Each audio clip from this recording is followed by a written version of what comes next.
9 साल का क्योंकि जश्न मोदी सरकार बना रही है, तो जरूरी है कि आईना भी दिखाया जाता रहे। नरेंद्र मोदी जी ने वो कीर्तिमान स्थापित किया है जो इस देश के 14 प्रधानमंत्री उनसे पहले नहीं कर पाए हैं।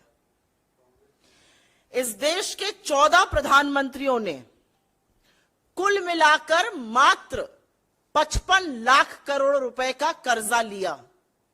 67 साल में 14 प्रधानमंत्रियों ने कुल 55 लाख करोड़ का कब्जा लिया, और हर बार रेस में आगे रहने की चाहत वाले नरेंद्र मोदी जी ने पिछले 9 साल में हिंदुस्तान का कर्जा तिगुना कर दिया।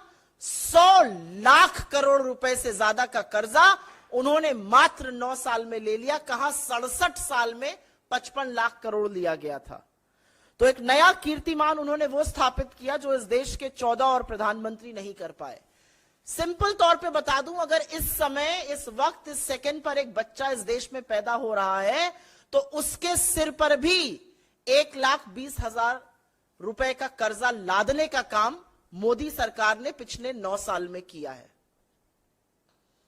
और अगर और सिंपली बोलने पर आ जाऊं तो हर सेकंड इस सरकार ने 4 लाख रुपए का कर्जा लिया है, हर मिनट पर लगभग 2.5 करोड़ का लिया है, हर घंटे पर 144 करोड़ का कर्जा लिया है, 3,456 करोड़ का कर्जा हर दिन लिया है, हर महीने 1 लाख करोड़ से ज्यादा और हर साल लगभग 12.5 लाख करोड़ का कर्जा लिया है। इसीलिए 9 सालों में 100 लाख करोड़ से ज्यादा का कर्जा लेने का कीर्तिमान और इस देश के लोगों पर कर्जा के बोझ तले उनको दबाने का कीर्तिमान नरेंद्र मोदी जी ने स्थापित किया है। आप इनसे कोई भी सवाल पूछिए, बाकी देशों की बात करते हैं तो उस पर भी आईना दिखाना जरूरी है।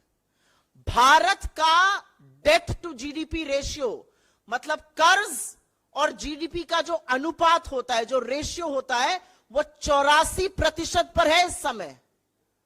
और हमारे तरह की जो इमर्जिंग मार्केट इकोनॉमीज हैं या प्रगतिशील डेवलपिंग इकोनॉमीज जिनको कहते हैं, उनका औसतन ये रेशियो 64.5% पे है। हमारा 84% पर है, उनका 64.5% पे है, 64.5% पर। एक समस्या और भी है, जब आपका ऋण 155 लाख करोड़ हो जाता है तो उस पर आपको ब्याज भी चुकाना पड़ता है।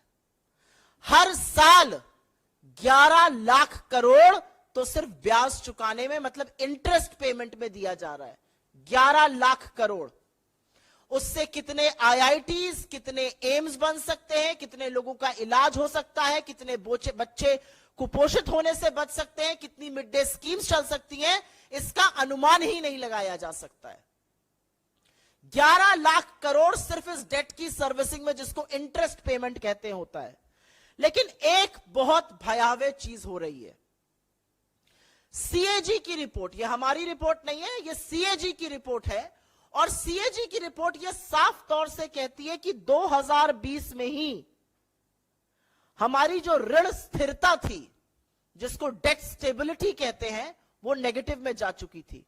और तब डेट टू जीडीपी रेशियो, तब ऋण और जीडीपी का अनुपात मात्र 52% था। अब वो 84% है।